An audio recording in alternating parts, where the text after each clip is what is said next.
I did a short on this, man. Let's do expand on it with a video, man. Thumbs up the video, share the video, subscribe to the channel. Women don't date broke guys, but they sleep with them. Yeah, they sleep with who they can sleep with and who they qualify to sleep with. As much as we talk about they had access to sex, there are guys out there with standards. There's our guys out there that wouldn't sleep with them or wouldn't get them the time of day if they was working at the Rolly store. But yeah, that's why all the experiences is, or all the talking points is about not being with broke guys. You talk about what you know. You talk about what you're familiar with. You talk about what you encounter. So if you constantly encountering, broke guys and dealing with broke guys, and I talk about on the Patreon, join the Patreon, the link's in the description. It's free for 7 days. You won't be disappointed, I'm telling you. And all you hear women say, well, I'm just tired of taking care of guys. I'm tired of paying for dates. I'm tired of, making sure, they let you already know what caliber of dude she dealing with. Like, are you single? I'm just tired of taking care of guys. Or I had one girl told me, yeah, he just didn't financially want to get it together. You already know what you're dealing with. She probably used to dealing with bums. Ain't nothing financially changed with him. Really, he fell on, that's who he was when you met her, 9 times out of 10. And B, you already know she for the streets, or she for the stroke, or she recreational use, because if you do fall off, she gonna disappear. But that's what they know.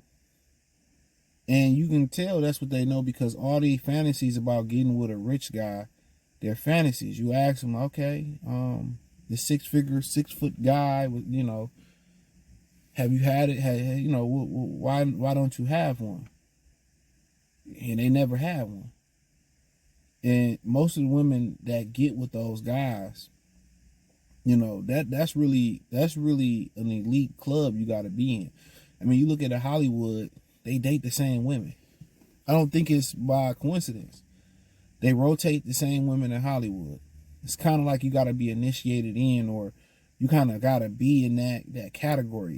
Kind of like G Herbo brought Ari, Shot Girl, into Hollywood. You know what I'm saying?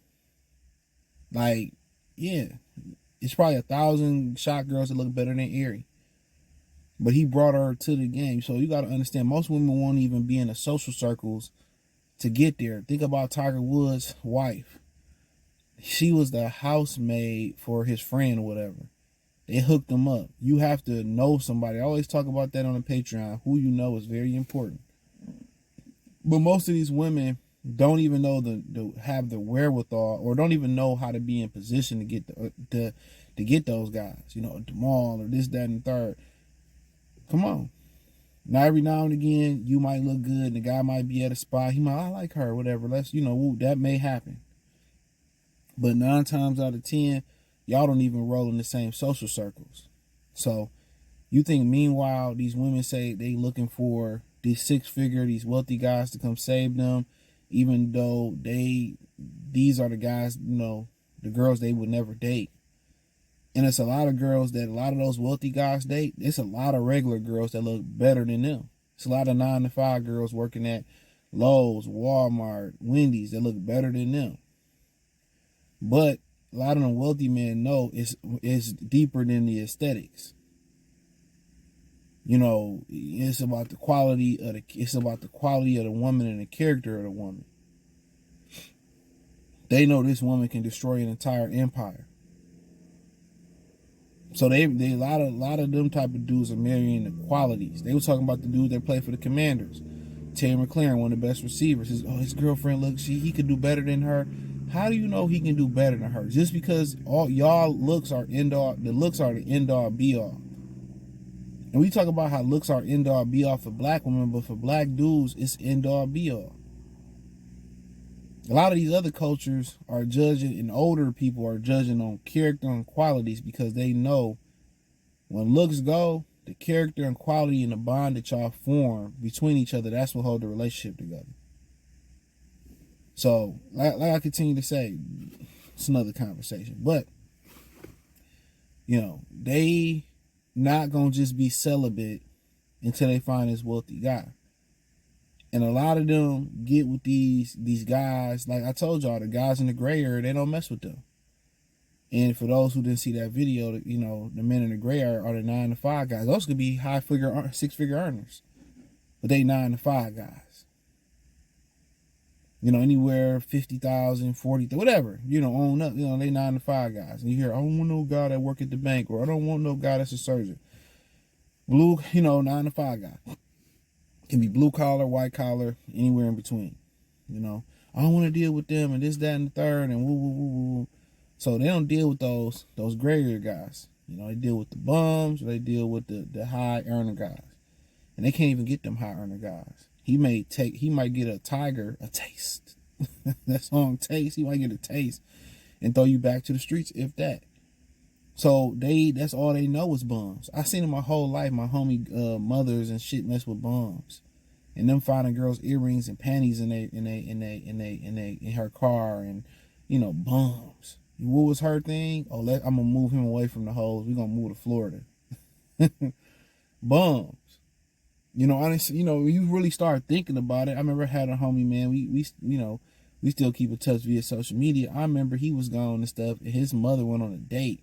And I said this during the Patreon before, and the dude stole her purse on the day. My mama had to help her out.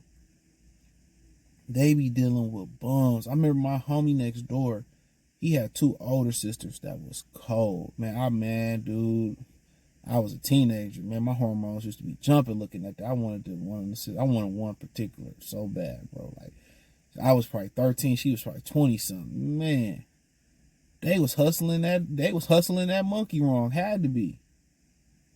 10 of y'all living in one bedroom apartment, and you that cold. Like they both was fine. Like, get out of here. What is y'all hustling backwards? You know, so like I said before, they not celibate until they find this wealthy guy. They not self-improving until they find this wealthy guy. They're sleeping around with the broke guys. Guys that don't have no car. Guys that's Ubering, or guys that's dusty and broke.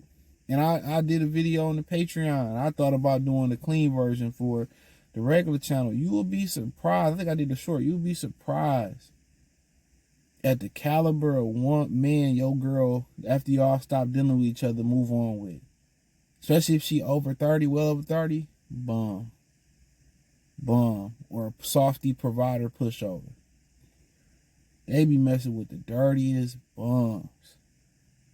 And most times they, you know, men, you know, because they started to hit their financial stride, and they've really started to hit their pinnacle in their mid-30s, they be moving on with better women. But yeah, women, you know, they sleep with the broke guys. They feel sexually liberated with broke guys. They feel sexually liberated with the guys they call dusty and broke.